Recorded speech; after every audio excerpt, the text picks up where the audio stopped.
फिलिस्तीन के खून से होली खेलने वाले नेतन्याहू। इसराइल के पीएम बेंजामिन नेतन्याहू ने सदर जमहूरिया आइजैक हेरज़ोग से प्रेसिडेंशियल माफी के लिए ऑफिशियल अपील की। ऐसे में अब इस बात की चर्चा शुरू हो चुकी है कि क्या नेतन्याहू की कुर्सी जाने वाली है। आइए जानते हैं पूरा मामला क्या है और इसराइल का कानून क्या कहता है। आदाब, इस्तकबाल है, स्वागत है आपका। आप देख रहे हैं ये खास रिपोर्ट। मैं हूं आपके साथ सना वारिस। इजरायली मीडिया के मुताबिक पीएम नेतन्याहू इस अपील की तफसील से कई सतह पर जायजा किया जाएगा। फिर ministry of justice, law enforcement महकमा और प्रेसिडेंट हाउस की तरफ से नेतन्याहू की अपील की समीक्षा की जाएगी। नेतन्याहू ने ये अपील 1-2 पन्ने, 10-20 पन्नों पर नहीं बल्कि 111 पन्नों पर मुश्तमिल माफी नामा भेजा है, तजवीज़ भेजी है।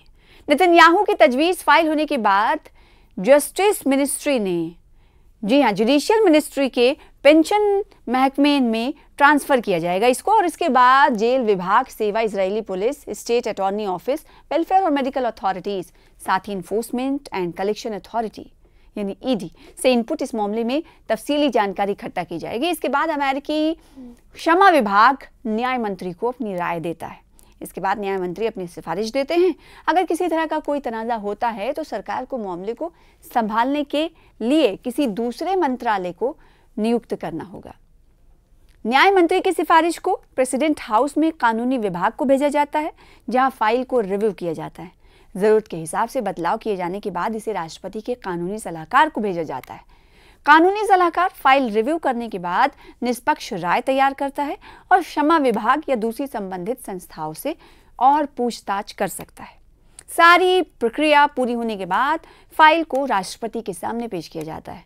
अब अगर राष्ट्रपति माफी को मंजूरी देते हैं तो एक क्लेमेंसी डॉक्यूमेंट पर साइन करते हैं।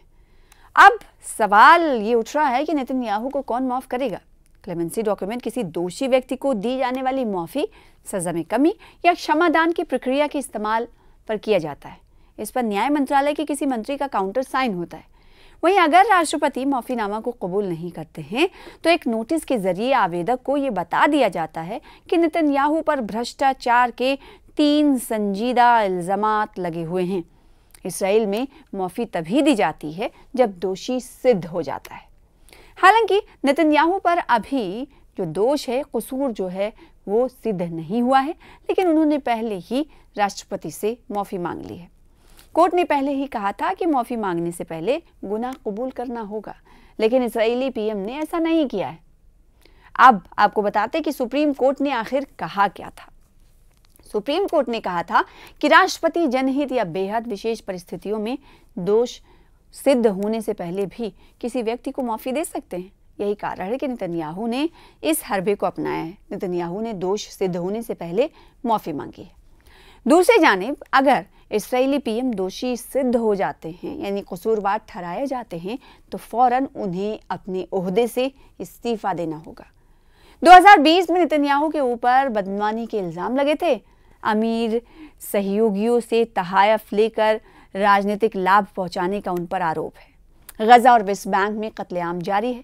गौरतलब है कि हमास के हमले के बाद प्रधानमंत्री नेतन्याहू की लीडरशिप में इस्राएली आईडीएफ ने गजा पर बड़ा हमला किया है। इस हमले में तकरीबन 69,000 लोग मारे गए हैं, जबकि 2 लाख से ज़्यादा घायल हुए हैं और इसके अलावा गजा के तकरीबन सभी रहने वाले बेघर हो गए हैं। एक रिपोर्ट के मुताबिक गजा में मरने वालों में सबसे ज़्यादा बच्चे और ख़वातीन थीं। गजा से लेकर वेस्ट बैंक तक ये कत्लेआम जारी है। और दूसरी तरफ हम ये जानते हैं कि इजरायली वज़ीर आज़म बेंजामिन नेतन्याहू को आलमी सतह पर इस वक्त सुबकी का सामना करना पड़ रहा है। कई जगह पर जब वो गए तो उन्हें शर्मिंदगी उठानी पड़ी, क्योंकि इसराइल की तरफ से आईडीएफ की जानिब से किए जाने वाले हमले लगातार जारी है, जबकि सीज फायर लागू कर दिया गया है। सीज फायर के तहत इस वक्त अमल दरामद जारी है, लेकिन सीज फायर का उल्लंघन इसराइल की तरफ से लगातार किया जा रहा है। कई बार आपने देखा, आज ही की खबर है कि फ़लस्तीन के रमल्ला शहर के एक इलाके में इसराइली कारिंदों की तरफ से, इसराइली फ़ौज की तरफ से, आईडीएफ की तरफ से एक हमला किया गया है जिसमें 2 लोगों की मौत हुई है। तो ऐसा नहीं है कि एक तरफ जहाँ ये माफ़ी मांग रहे हैं, दूसरी तरफ हम ये देख रहे हैं कि कई देश जो है मुखालिफत करते आए हैं, दबाव बनाया जा रहा है, माशी तौर पर इसे पिछड़ा करने की कोशिश की जा रही है। तो इसराइली वज़ीर आज़म कहते हैं अपने इसराइली अवाम से कि हमें आइसोलेट होने के लिए तैयार रहना चाहिए, हमें पता होना चाहिए कि हम जो काम करें, इसका मतलब ये कि इसराइल ये जानता है जो काम कर रहा है हर तरफ से उसके ऊपर दबाव बढ़ने वाला है, लेकिन फिर भी जो काम इसराइल कत्लेआम कर रहा है वो लगातार जारी रखे हुए, कोई दबाव उस पर काम नहीं कर रहा है। और दूसरी तरफ हम ये देख रहे हैं कि जो अमेरिका का रवैया है वो ढुलमुल है, थोड़ा सा दिखाता तो नाराज़गी कतर पर जब हमला हुआ था तो उसने उस वक्त दिखाया था कि हम नाराज़ ज़रूर हैं, हम नाराज़ ज़रूर हैं, ऐसा नहीं करना चाहिए था। लेकिन इतने से ही काम नहीं चलता। जो सियासी मुबसरीन हैं वो मानते हैं कि अगर आप नाराज़ हैं, अब आपको लगता है कि कोई चीज़ गलत हो रही है तो आप उसके ख़िलाफ़ कदम उठाएंगे। उस वक्त हमने देखा था जब कतर पर हमला हुआ था, बातचीत की मेज़ पर हमास के लीडर पहुँचे थे और इसराइल ने हमला कर दिया था।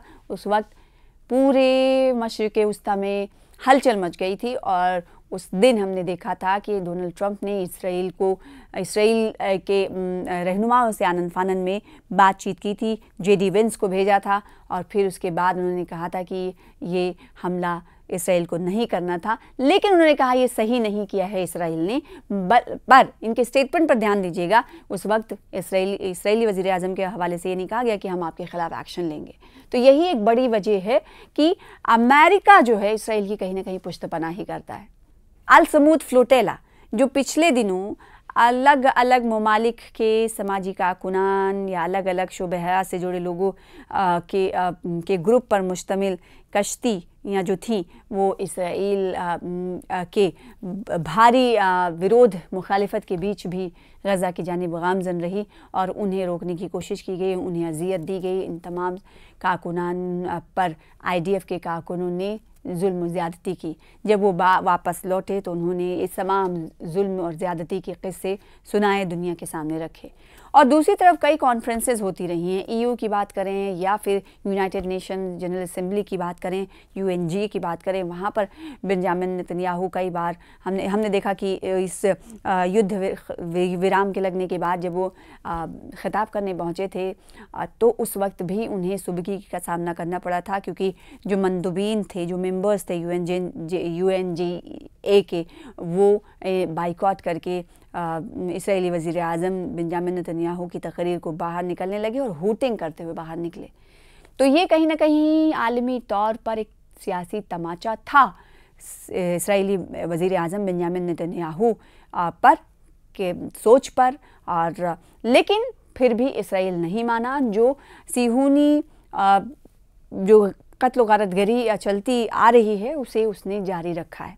अब सवाल ये उठता है कि जब ये मांग रहे हैं माफ़ी, यानी दूसरे पर धौंस जमाने वाला, दूसरे ममालिक को आंखें दिखाने वाला आज माफ़ी मांग रहा है, तो कहीं ना कहीं ये भी एक इस खबर का रुख है कि कितना भी आप दूसरे ममालिक के सामने कुछ भी कर लीजिए, अपने मुल्क में आप माफ़ी मांग रहे हैं तो कहीं ना कहीं ये आपकी हौसला अफजाई नहीं बल्कि आपकी इज़्ज़त इससे कम होती हुई दिखाई दे रही है। तो इससे समझा जा सकता है, इस पे मैसेज जाएगा कि आप अपने मुल्क में इस वक्त चीज़ें जो हैं, पॉलिटिकल क्राइसिस जो है ठीक नहीं, और आपके ख़िलाफ़ आवाम जो है जो एहतजाज करती रही है वो सही करती रही। क्योंकि हॉस्टेजेस के हवाले से, हॉस्टेजेस के अहल खाना की तरफ से हमने देखा है कि कई सिटीज़ में, इसराइल की कई सिटीज़ में एहतजाजी मुजाहरा किया जाता रहा है, लेकिन उन एहतजाजी मुजाहरों ने भी ज़रूर नींद उड़ाई होगी, लेकिन कोई ज़्यादा फ़र्क इसराइली वज़ीर आज़म बेंजामिन नेतन्याहू पर पड़ता हुआ दिखाई नहीं दिया। वो इसलिए क्योंकि उन्होंने कभी अपने फ़ैसले को दोबारा गौर व ख़ौस के लिए देखा नहीं और उसमें कोई बदलाव नहीं किया।